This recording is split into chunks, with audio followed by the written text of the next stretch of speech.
El 17 de julio de 1851 ocurrió una tragedia de gran interés en una de las residencias de Colonnade, en Lafayette Place.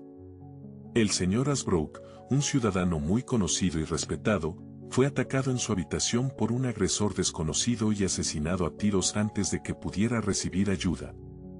El asesino logró escapar, y el desafío planteado a la policía fue cómo identificar a esta persona que, por feliz coincidencia o por una notable previsión, no había dejado rastro ni pista alguna que permitiera seguirlo. Bienvenidos a Novelas de Misterio. Hoy te traigo una historia cargada de misterio, pasión y tragedia, el doctor, su mujer y el reloj. Prepárate para sumergirte en una novela donde un respetado médico ciego confiesa un crimen, desatando una cadena de acontecimientos que pondrán a prueba el amor, la lealtad y la cordura. Acompáñanos a descubrir los secretos y el dramático desenlace de este impactante relato que ha cautivado a generaciones de lectores. Capítulo 1. El caso fue confiado a un joven detective llamado Ebenezer Grass, quien lo relata de la siguiente manera: cuando llegué a Lafayette Place, poco después de la medianoche, encontré toda la manzana iluminada de punta a punta. Grupos de hombres y mujeres, alarmados, se asomaban desde las puertas abiertas, proyectando sus sombras sobre los altos pilares de las casas de este pintoresco bloque de viviendas. La casa donde ocurrió el crimen se hallaba cerca del centro de la fila, y mucho antes de llegar ya me habían contado, por varias fuentes, que la alarma había sido dada, primero, por el grito de una mujer y, segundo, por los alaridos de un viejo criado que había aparecido medio desnudo en la ventana del señor Ashbrook, gritando: «¡Asesinato, asesinato!». Sin embargo, al cruzar el umbral, quedé sorprendido por la escasez de datos que los propios habitantes podían aportar. El viejo sirviente, quien fue el primero en hablar, me ofreció el siguiente relato: la familia, compuesta por el señor Ashbrook, su esposa y 3 sirvientes, se había retirado a descansar a la hora habitual y en las circunstancias acostumbradas. A las 11 se apagaron todas las luces y la casa quedó en completo silencio, salvo, posiblemente, por el propio señor Ashbrook, quien, debido a sus responsabilidades comerciales, solía padecer insomnio. De repente, la señora Ashbrook se despertó sobresaltada. ¿Había soñado las palabras que resonaban en sus oídos o realmente habían sido pronunciadas? Eran palabras duras, llenas de terror y amenaza. Casi convencida de que había sido un sueño, escuchó un sonido extraño cerca de la puerta, un ruido inexplicable que la llenó de miedo. Ni siquiera se atrevía a extender la mano hacia su esposo, a quien suponía dormido a su lado. Otro sonido la impulsó finalmente a intentar despertarlo. Fue entonces cuando, horrorizada, descubrió que estaba sola en la cama. Llena de temor, se arrojó al suelo e intentó ver a través de la oscuridad. Pero el señor Ashbrook había cerrado cuidadosamente persianas y postigos, y le resultaba imposible distinguir nada. Cuando estaba a punto de derrumbarse por el pánico, oyó un grito ahogado al otro lado de la habitación, seguido de una voz desesperada: «Dios, ¿qué he hecho?». Antes de que pudiera reaccionar, escuchó unos pasos apresurados que descendían por las escaleras y salían por la puerta principal. Si hubiera sabido lo que estaba ocurriendo, quizás se habría asomado al balcón en busca de la figura que huía. Pero su incertidumbre la paralizó, y no fue hasta que escuchó el paso de un carruaje por Astor Place que logró encender el gas. La repentina luz reveló las familiares paredes y muebles de la habitación, dándole por un instante la ilusión de seguridad. Pero pronto volvió el miedo, y, con desesperación, avanzó hacia el otro lado de la habitación. Allí, sus peores temores se confirmaron. Encontró el cadáver de su marido, tendido boca abajo ante la puerta abierta, con un agujero de bala en la frente. Su primer impulso fue gritar, pero, haciendo un enorme esfuerzo de voluntad, se contuvo. Llamó a los sirvientes y corrió hacia la ventana más cercana para intentar abrirla. Las contraventanas, cerradas con esmero por el señor Ashbrook, retrasaron sus esfuerzos, y para cuando logró abrirlas, el asesino ya había desaparecido. Las 2 criadas corrieron en su ayuda, mientras el viejo mayordomo saltó sobre la cama y gritó a la calle. La señora Asbrook recobró el sentido poco después, y el cuerpo del señor Asbrook fue colocado dignamente sobre la cama. Pero no se inició ninguna persecución ni surgieron pistas que permitieran avanzar. Todos parecían aturdidos, y como nadie tenía sospechas, mi tarea era difícil. Inspeccioné la escena. El señor Asbrook estaba en la cama, se había levantado al oír un ruido y fue abatido antes de llegar a la puerta. Pero no había ninguna pista clara. La casa estaba bien cerrada, salvo por la puerta principal, lo que hacía suponer que el asesino entró por allí o se había escondido previamente en la casa. Necesito hablar con la señora Asbrook, anuncié al viejo sirviente, que me seguía como una sombra. Pronto me condujo a la viuda, que estaba sola en una gran habitación trasera. Su rostro, hermoso y sincero, no mostraba astucia alguna. Señora, dije, solo le haré 2 o 3 preguntas. Me han dicho que oyó algunas palabras del asesino, ¿las recuerda? Estaba profundamente dormida, respondió, y soñé, o eso creí, que alguien gritaba con voz feroz, «Ah, no me esperabas a mí». Pero no puedo asegurar que esas palabras fueran para mi marido. Él no era hombre de enemistades. Ese disparo no fue obra de un amigo, comenté.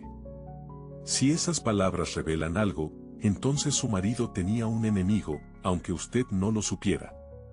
Imposible, afirmó con firmeza. El hombre era un ladrón común, asustado por lo que hizo. Estoy segura de haberlo oído gritar, «Dios, ¿qué he hecho?». Después de esa breve conversación, salí al balcón. Allí escuché a los vecinos hablar y observé a una elegante mujer junto a un hombre ciego. Recordé que era el doctor Zabriskie, famoso tanto por su habilidad como por su atractivo y por la devoción de su joven esposa. Cuando ella lo guió suavemente al interior, no pude evitar sentirme intrigado por la extraordinaria pareja. Pasaron meses, y el crimen quedó sin resolver. Pero una noche, mientras reflexionaba, surgió en mi mente un detalle: ¿quién dio el grito inicial? La señora Asbrook había dicho que no fue ella, y las criadas aseguraron no haberlo oído. Entonces, ¿quién gritó? Volví a Lafayette Place. Tras indagar, descubrí que todos recordaban haber escuchado un grito de mujer justo antes del alboroto del viejo criado. Eso me llevó a sospechar de la casa contigua. Sin demora, acudí a visitar al doctor Zabriskie. La señora Zabriskie me recibió, y aunque intentó mostrarse serena, vi que temblaba. Creo que me vio hace unos 18 meses, le dije. Soy el detective que participó en la investigación sobre la muerte del señor Asbrook. Al plantearle la pregunta sobre el grito, su reacción fue inmediata, avanzó rápidamente y colocó su mano sobre mis labios. Enseguida entendí, su marido estaba entrando. Escuchamos sus pasos. Cuando llegó al umbral, dijo con voz vibrante, «Ellen, ¿estás aquí?». Ella respondió con un tono alegre, dejando caer la mano de mis labios. Él captó el leve susurro y, de inmediato, su expresión cambió. «¿Tienes a alguien contigo?», dijo, «¿qué querido amigo?». Ella, temblando, replicó, «No es un amigo, Constant, ni siquiera un conocido. Es un agente de la policía». La noticia tuvo en él un efecto insospechado. ¿Un oficial de policía?, repitió. No puede tener un encargo trivial aquí. Ha sido enviado por Dios mismo. Déjame hablar por ti, lo interrumpió ella, apretándole el brazo. Mi marido tiene una alucinación. Cree que fue él quien mató al señor Asbrook. El doctor habló entonces con voz grave, yo lo maté. Fui a su habitación y le disparé. No tenía motivo, y mi remordimiento es inmenso. Ante esto, su esposa se derrumbó. Intenté razonar con él. ¿De dónde sacaste la pistola? La tiré al salir. Alguien la recogió. La compré esa misma noche a un amigo que ya no está en el país. Pero nunca se encontró tal arma. Su esposa, desesperada, confesó, hace meses temo que haga una confesión precipitada. Si me hubiera atrevido, habría pedido ayuda médica. Pero él estaba lúcido en todo lo demás. Le pregunté si ella había dado el grito aquella noche. Dudó, palideció y finalmente admitió, sí, grité. No porque supiera del crimen, sino porque, inesperadamente, vi a mi esposo, a quien creía camino a Poughkeepsie. Me dijo que había caído del tren, y mientras intentaba calmarlo, escuchamos el grito del otro lado. Al indagar sobre Harry, el conductor, me confesó, Harry nos dejó. Estaba con él esa noche, pero por alguna razón se separaron. Y no sé dónde está ahora. Finalmente, ante mi sugerencia de buscar a Harry, ella exclamó, silencio. No creeré que él le disparó al señor Asbrook, incluso si estaba fuera de sí, mi marido es ciego. Se necesitaría alguien con vista aguda para matar en la oscuridad de un solo disparo. Entonces, desde la puerta, la voz del doctor retumbó, más bien, solo un ciego podría hacerlo. Los que dependen de la vista necesitan luz. Pero los ciegos, ellos confían en el sonido. Oh. Gritó la esposa, horrorizada, ¿es que nadie lo detendrá cuando habla así? Capítulo 2. Cuando informé a mis superiores los detalles de la entrevista con el doctor Zabriskie, dos coincidieron con la esposa en pensar que él sufría un estado mental alterado que hacía cuestionables sus confesiones. El tercero, en cambio, parecía inclinado a discutirlo, y al mirarme inquisitivamente, comprendí que quería saber mi opinión. Le respondí como si hubiera hablado, loco o no, creía que el doctor Zabriskie había sido el autor del disparo que mató al señor Asbrook. Aunque esa opinión la compartía el inspector, no era así con los demás, uno de los cuales conocía al doctor desde hacía años. Finalmente decidieron posponer su juicio hasta interrogarlo personalmente y me encargaron traerlo a la sede policial al día siguiente. El doctor llegó sin resistencia, acompañado de su esposa. Durante el corto trayecto, los observé con atención. Él tenía el rostro sereno, pero desesperado, y sus ojos, oscuros e insondables, carecían del brillo agitado que uno esperaría en alguien fuera de juicio. Ella mostraba una profunda ternura, mezclada con un temor apenas disimulado, como si un velo invisible se hubiese tendido entre ambos, convirtiendo su cercanía en un dolor silencioso. La llegada al despacho interrumpió sus pensamientos. Él se volvió hacia ella, y ella, tomándolo del brazo, lo guió con firmeza. Como guía, no vacilaba, como esposa, temblaba. La entrada del doctor causó impacto en los presentes. Su primera declaración fue tajante, le disparé al señor Asbrook. ¿Por qué?, preguntó su amigo. No tenía ningún motivo, respondió calmadamente. 100 preguntas no suscitarán otra respuesta. Pregunten el cómo. Un profundo suspiro de su esposa llenó la sala. El inspector, siguiendo mi sugerencia, preguntó, ¿cómo entró en la casa a una hora tan tarde? El doctor inclinó la cabeza. La puerta estaba entreabierta. Entré. Cuando salí, la cerré. La incredulidad fue inmediata. Su esposa mostró alivio, solo yo mantuve la cautela. Algo no encajaba. ¿Cómo logró un ciego disparar con tanta precisión?, preguntó alguien. Confío en el oído, no en la vista, replicó el doctor. Si quieren, denme una pistola y lo demuestro. El comisario intentó concluir, esto es para los médicos, no para la policía. Retírenlo. Pero el doctor, con una percepción casi sobrenatural, suplicó, no me condenen a eso. Prefiero la cárcel, incluso la muerte, antes que vivir rodeado de espías buscando señales de locura. La intensidad de su súplica nos conmovió. Solo su esposa permanecía petrificada, su rostro más blanco que nunca. Finalmente, el comisario le pidió pruebas. No tengo pruebas, dijo él. Compré la pistola a un amigo, la arrojé lejos por miedo. Pero alguien debió hallarla. Ofrezcan recompensa. Yo pondré el dinero. Su esposa exclamó apasionadamente, no lo creo, eres mi Constant, puro de corazón. Él la apartó suavemente. Créanme inocente, pero no digan nada que haga dudar de mi palabra. No fue arrestado, aunque él lo deseaba. Salió del brazo de su esposa, consciente de la vigilancia que le esperaba. El fiscal rechazó el caso por falta de pruebas. Si es culpable, ¿por qué no da sus motivos? Está loco. Necesita un asilo, no una cárcel. Yo no estuve de acuerdo. Mi sospecha crecía. El doctor había cometido el crimen, pero había algo más. Se asignó un médico para vigilarlo, quien pronto envió notas de sus observaciones. El doctor cae en melancolía. Ha reducido sus pacientes, pero sigue mostrando asombrosa perspicacia médica. Ama a su esposa, pero la atormenta. La interroga, toma su pulso mientras finge ternura, y ella, admirablemente digna, soporta todo con resignación. Una mujer excepcional, digna de respeto, aunque su esposo no confíe en ella. Aparte, localicé a Harry, el ayudante del doctor. Su relato fue revelador. Acompañó al doctor a la estación, donde debía tomar un tren a Poughkeepsie.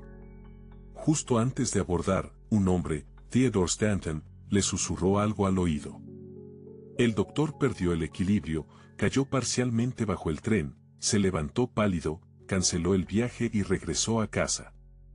Harry fue enviado solo y pronto despedido. La fuga repentina de Stanton a Europa al día siguiente del crimen despertó mis sospechas. Stanton había vendido la pistola al doctor, quizá involuntariamente involucrándolo en el asesinato. Además, Stanton albergaba un odio secreto hacia un hombre cercano a la señora Zabriskie. ¿Acaso sus celos lo habían empujado a manipular a un ciego? Para resolverlo, recurrí a Joe Smithers, un experto en obtener información delicada. Joe organizó un encuentro con el señor T, un conocido del círculo social de los Zabriskie. Fingí ser un criado mientras yo, con astucia, lo llevaba a una apuesta, recordar dónde había estado la noche del 17 de julio de 1851.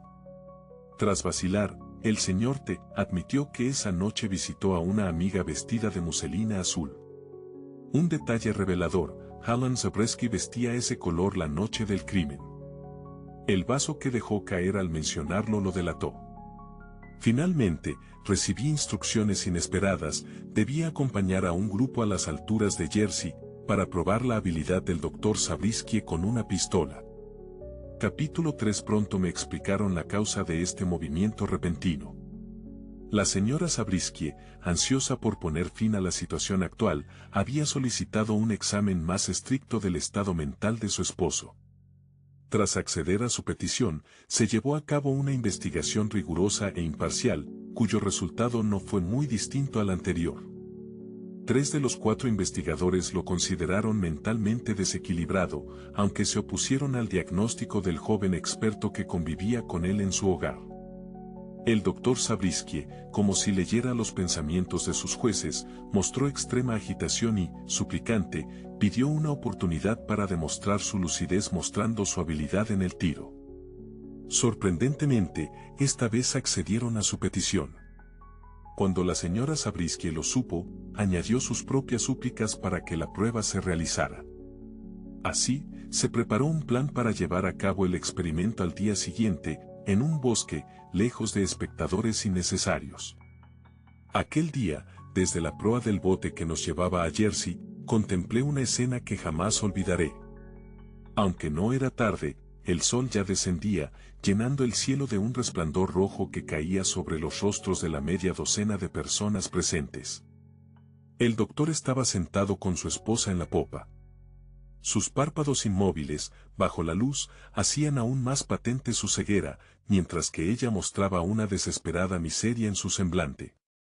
En el asiento delantero iban el inspector y un médico, y de algún lugar, tal vez del bolsillo del inspector, se escuchaba el monótono tic-tac de un pequeño reloj que serviría como blanco para la prueba.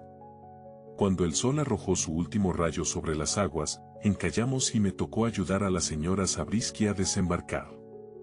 Aproveché para decirle suavemente, soy su amigo, señora Zabriskie, y me asombré al verla estremecerse y mirarme con la expresión de un niño asustado. Sin embargo, en su rostro había siempre esa mezcla de ternura y severidad, tan propia de ciertas mujeres profundamente devotas, que dejé pasar el momento sin darle mayor importancia.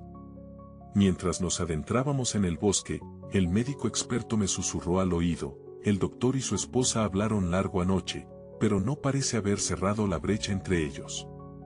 ¿Cree usted que esta prueba demostrará algo? Creo que pulverizará el reloj con su primer disparo, respondí con seriedad. Pronto llegamos al claro elegido. El doctor, para quien la luz y la oscuridad eran lo mismo, estaba de cara al oeste. A su lado, el inspector y los dos médicos.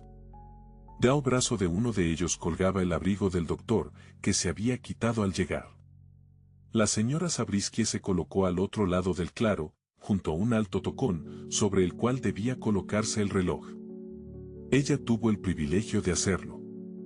Mientras lo llevaba en la mano, se detuvo un momento, me miró fijamente y, al pasar junto a mí, murmuró: «Obsérvelo bien. Prométame que no permitirá que se haga daño a sí mismo ni a otros». El inspector explicó en voz alta: «Doctor Zabriskie, hemos preparado esta prueba con todo el cuidado. Deberá disparar a un pequeño reloj, guiándose solo por el sonido de la campanada. ¿Está satisfecho?» «Perfectamente. ¿Dónde está mi esposa?» «Al otro lado del campo, a unos 10 pasos del muñón». Él asintió. ¿Puedo esperar que el reloj suene pronto? En menos de 5 minutos. Déjenme el arma. Quiero conocer su tamaño y peso. En cuanto tomó la pistola, quedó claro que sabía manejarla, y mis dudas sobre su destreza desaparecieron. «Gracias a Dios estoy ciego en esta hora y no puedo verla», murmuró, y luego, alzando la voz, dijo: «Que nadie se mueva.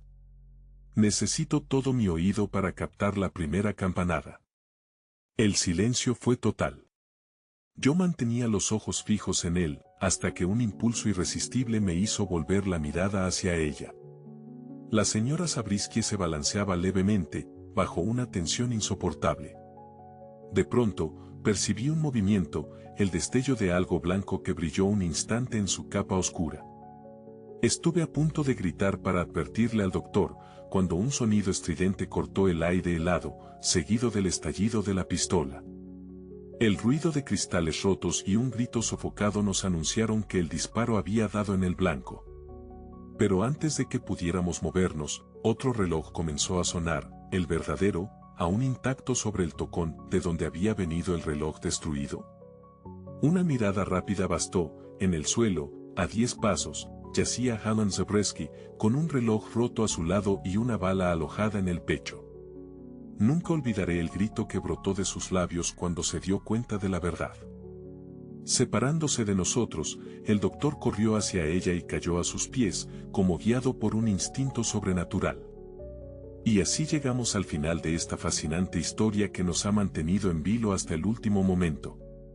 Si has disfrutado de este clásico del misterio, no olvides suscribirte a nuestro canal Clásicos del Misterio para seguir descubriendo más relatos inolvidables, llenos de intriga, crimen y sorpresas. Déjanos tu comentario contándonos qué te ha parecido la historia y qué otros títulos te gustaría que trajéramos al canal. Dale like al video, compártelo con otros amantes del género y activa la campanita para no perderte ninguna de nuestras próximas publicaciones. Gracias por acompañarnos y hasta el próximo misterio.